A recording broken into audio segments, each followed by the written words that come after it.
ranking every animal attack by how much it hurts. Pain is the one thing you can't show anybody. You can't hold it up to the light, you can't keep it in a jar, you can't text someone a screenshot of it.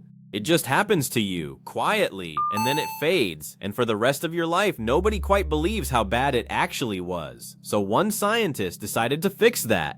His entire job, his real, actual job, was letting things sting him on purpose, and then rating exactly how much each one hurt, on a tidy little scale from 1 to 4. He even wrote up his reviews like a fancy food critic, calling one sting rich and buttery, and another blinding fierce and shockingly electric. People have been building on his work ever since, climbing the ladder all the way up to a perfect, miserable 10.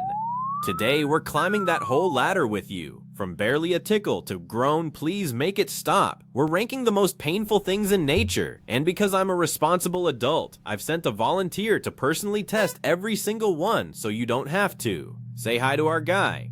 He has agreed to this. He has not read the list. He's about to. Keep an eye on the meter in the corner the whole way up. Every contestant gets a number, 1 through 10, and that number is the only thing standing between you and a genuinely terrible afternoon.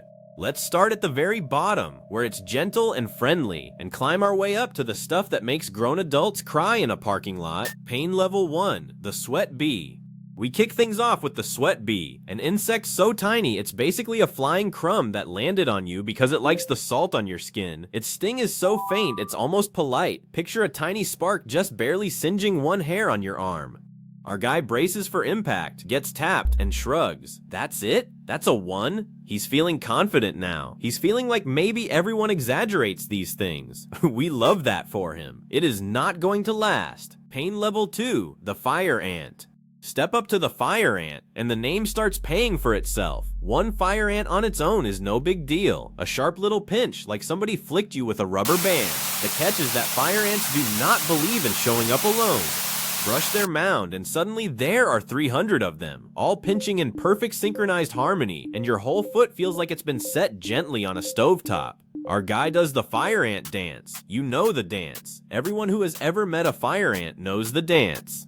Pain level 3, the Yellowjacket. Now the Yellowjacket, which is basically a wasp with anger issues and no reasons. A honeybee stings once, and then it's done forever. A Yellowjacket can sting again, and it will follow you across an entire backyard to do it, purely out of spite. The feeling is hot and smoky, like someone snuffed out a cigar on the tip of your tongue.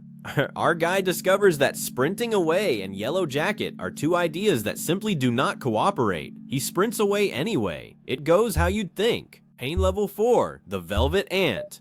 Here's a sneaky one. The velvet ant looks like a fuzzy little pom-pom strolling across the sand, soft and bright red and genuinely adorable. It is not an ant. It's a wasp wearing a costume, and its sting is strong enough that frontier folks gave it a nickname involving very large farm animals. Our guy tries to pet it. We specifically told him not to pet it. He pets it. The fuzzy friend is immediately filed, in permanent marker under absolutely not. Pain level 5, the Stingray. Time to leave the bugs and get our feet wet. Shuffle through shallow water without watching where you're going, and you might plant your foot on a stingray, a flat, mellow creature with a barbed spine on its tail and one very strong opinion about being stepped on. The sting drives in deep and throbs for hours, the kind of ache that makes your entire leg want to file a formal complaint. The fix is hot water, surprisingly hot water, which helps break the venom down. Our guy did not bring hot water. Our guy brought flip-flops. The flip-flops do absolutely nothing, and somehow he looks betrayed by them.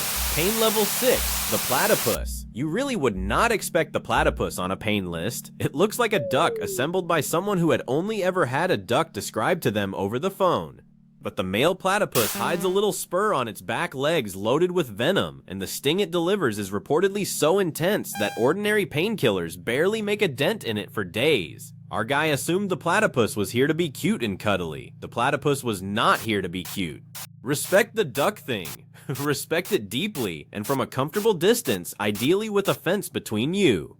Pain level 7, the tarantula hawk. Back to wasps, and this is a serious jump. The tarantula hawk is a glossy wasp the size of your thumb that hunts full-grown tarantulas for a living, which honestly tells you everything you need to know. Its sting sits near the top of the entire scale, and the official expert advice, I am barely paraphrasing, is to simply lie down and start screaming, because you will not be capable of doing anything else regardless. The good news, it only lasts about 5 minutes. The bad news, they will be, by a wide margin, the longest 5 minutes of your life. Our guy lies down. Our guy screams. The timetable is being honored exactly as written. Pain level 8, the bullet ant. And now the insect that sits at the very top of the sting index itself, the bullet ant. It earned that name because the people who felt it swear it's like being hit by a bullet, a wave of pure pounding fire that rolls over you for a solid 24 hours and absolutely refuses to fade. In one Amazon coming-of-age tradition, young men prove their courage by slipping on a woven glove packed full of these ants and holding still, on purpose, for minutes at a time.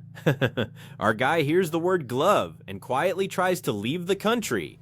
We gently remind him about the contract he signed, and here's the part that genuinely breaks the brain. In that tradition, you don't do it once. You do it many, many times, across years, until the whole village agrees you have officially out-toughed a glove full of fire. Our guy votes, immediately and at full volume, to skip ahead to honorary elder status.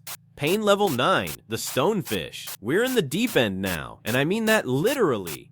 The Stonefish is the undisputed master of disguise of the ocean floor, looking exactly like a lumpy gray rock right up until you step on it, at which point a row of spines along its back delivers what's widely called the worst sting in the entire sea.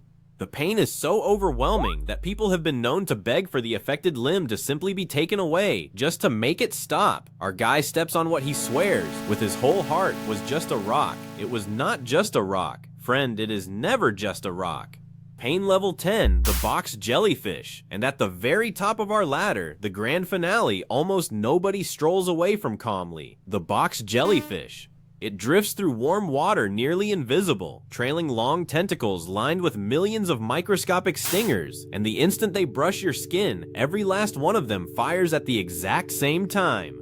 The pain is immediate and total. People who felt it describe being branded with a red-hot iron everywhere on their body, all at once. It is the entire reason certain unbelievably beautiful beaches have warning signs you should genuinely, truly stop and read. Our guy did not read the sign. Our guy has never, in his life, read the sign. Quick honorable mentions for the overachievers in the back. The lionfish, which wears gorgeous candy-striped fins purely as a warning label and absolutely backs it up, turning one careless touch into hours of throbbing regret. The northern giant hornet, a wasp so big it looks like a tiny angry helicopter, with a sting people compare to a glowing nail being pressed slowly into the skin. And the dramatically named executioner wasp, which has built a reputation so fearsome that even other wasps appear to give it room. Our guy meets all three in a single afternoon. Our guy is now having on the record the worst afternoon in human history. So there it is, the whole ladder, from the sweat bee's tiny spark all the way up to the box jellyfish's full body fire alarm. And here's the strange, almost beautiful part of all of it. Every single one of these creatures would much, much rather you just left them alone. Not one of them is out there hunting you. The sweat bee only wants the salt on your skin. The stonefish only wants to be a convincing rock. The bullet ant wants you to please, for the love of everything, walk somewhere else. All that pain, all those wild and dramatic defenses exist for one beautifully simple reason: to send a message you will absolutely never forget. Do not touch. And honestly, message received. Loud, clear, and forever. And somewhere out there is the scientist who felt very nearly every item on this list on purpose, just so he could give each one a fair and tidy number, and then describe them like a poet who was having a spectacularly bad week. We owe that man a fruit basket and a very long, very careful apology. Our guy, by the way, made a full recovery. Eventually. Mostly. He says he regrets every decision that led him here and would not do a single one of them again. We have him penciled in for the Most Venomous Animals episode next week. He does not know that yet. Let's keep it between us. If you'd like to watch him climb another ladder he absolutely should not be climbing, you know exactly what to do. Hit that subscribe button, ring the bell, and stay curious. Just maybe not shuffle through the water, pet the fuzzy wasp. That's definitely just a rock curious. We'll see you next time.